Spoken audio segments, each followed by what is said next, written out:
2024, I made $82,337.29 as a high school science teacher that also has a second job that also does social media and also does 2 other side hustles as well. Let's go over all of my income for 2024. But before we do that, don't forget to subscribe to the channel if you have not already. It looks like TikTok's going to get banned on January 19th, and if that happens, I'm coming over to YouTube. But I'm definitely going to need your help because although I have 120,000 TikTok followers, I only have about 800-ish YouTube subscribers. So if you can help me out there, I would greatly appreciate it. But let's hop into the numbers. For teaching, I made $58,955.62 gross, and net that was $41,903.38. It was a difficult year teaching for me, if I'm being honest. I ended up having to switch schools because my previous school didn't offer me a contract for this upcoming school year.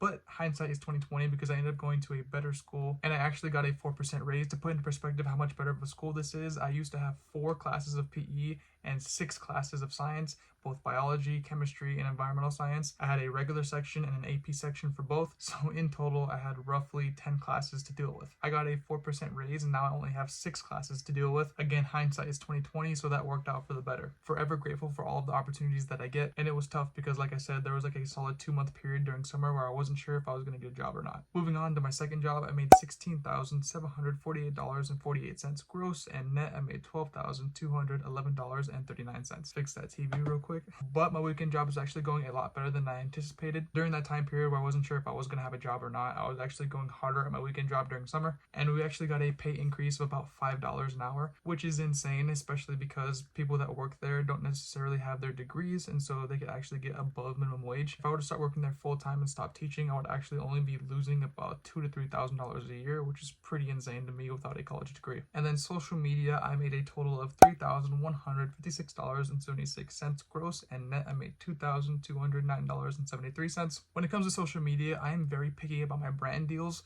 So as you can see, I hardly do them. This is all strictly from views. And although TikTok did improve their creator fund, I don't necessarily make content to go viral. I make content because I love making content. If I were to double down on the things that I know go viral, if you go to my TikTok channel, I have multiple videos that have gone viral. I could probably make a lot more money, but that's not the entire goal of my channel. I actually want to educate and build a community. That's a huge reason why I don't do brand deals, and I'm very picky. I actually care about my audience, and I'm not going to sell you something that I don't necessarily believe in myself. And then in this other category, I made $3,476.43 net, gross and then net I made $2,006.57. These two were mainly from eBay and Uber Eats. Again, that 2-month time period where I was not sure if I was going to be able to teach or not, or get a new teaching job or not. I went really hard on eBay and Uber Eats. Again, not bad side hustles whatsoever. If I were to combine my weekend job with social media and the other category, I would probably almost be making as much as I do just teaching alone, which is not a bad option to have. And my goal for 2025 is to grow my YouTube channel because YouTube does pay a lot more for their ads. So if I can double my social media income for 2025, I'll be extremely happy. So that means net after taxes, I made $58,331.07. There is a little bit of a caveat though. Between teaching and my second job, I work a total of 60 hours a week. So it's kind of a lot, and that's why I don't put so much pressure on my social media, but I am going to start being more aggressive when it comes to posting. I would love to be able to make a lot more money on social media and just kind of have a peace of mind, especially because I want to buy a house soon. Moving on to saving and investing, I saved a total of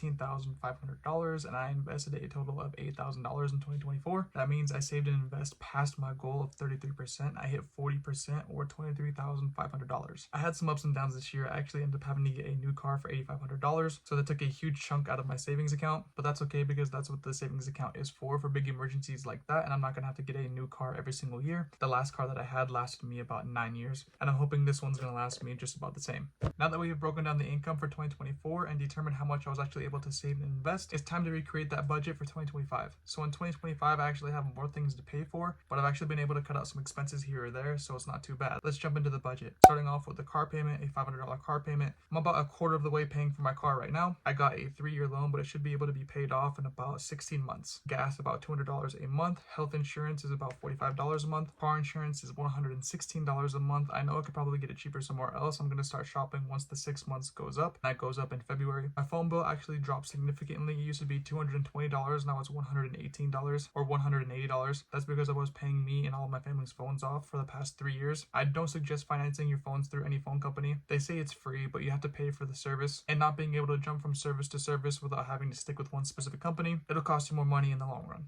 Groceries actually stayed about the same, $300 a month, and I'm hoping to hit this harder this year. One thing that I have a bad habit of is getting fast food. I'm very busy. I work 60 hours a week, so getting something really quick before or after work or before I go into my second job It's just really easy to do, but I gotta get out of that habit, and that's what I want to do for the month of January. No fast food, budget reset. And then saving and investing is always going to be the same, $1,000 each month. Internet bill is $45 a month. My fitness bill is $36 a month. Thinking about canceling my gym membership probably around April. I think that once summer hits, I'm going to challenge myself to work out outside. I also want to start doing calisthenics, so that way I don't need a gym whatsoever. Rent is $600. Student loans is $350. That's the minimum payment. If you watch my videos, you see that I usually end up paying more than $350. I'm trying to pay off as much student loans as I possibly can. And then last, under the fun category, I actually got me and my girlfriend the AMC movie pass, which comes out to $45.90 for the both of us for 1 month. I plan on keeping this probably for the rest of the year. It's a good excuse to go on dates, and we love the movies together. That means my grand total budget for 2025 is going to be $4,418 a month. That's the bare minimum. And if you watch my videos on TikTok, well, now I'm going to start posting them on YouTube, but I make well over $5,000 a month, so that gives me a lot of wiggle room. And that's usually where I end up doing extra student loan payments, extra car payments, things like that. Hopefully I will not have a car payment, as well as cutting back on some other expenses, like I said, the gym membership, other little things here or there to really maximize my budget. That brings me to my goals for 2025. I hope to break $100,000 next year. It is extremely doable, especially with my raise for teaching and my raise for my weekend job. My weekend job alone, I hope to make about $25,000 there. As you saw, I made over $16,000 with that $5 raise, as well as working more hours. I think I could easily hit the $25,000, which means to hit $100,000 for next year, I will only have to do a couple of side jobs, about $8,000 to $10,000 worth. Extremely doable, and a big dream of mine is to break 100K. I also want to double my social media income, especially through YouTube, and my last goal for 2025 financially is to invest over $13,000. I was only able to invest $8,000 in 2024, so I feel like it's extremely doable, especially if I am going to break $100,000 in 2025. Again, don't forget to subscribe to the channel if you haven't already, and help me out by leaving a like. And that's how much money I made in 2024. Looking forward to 2025.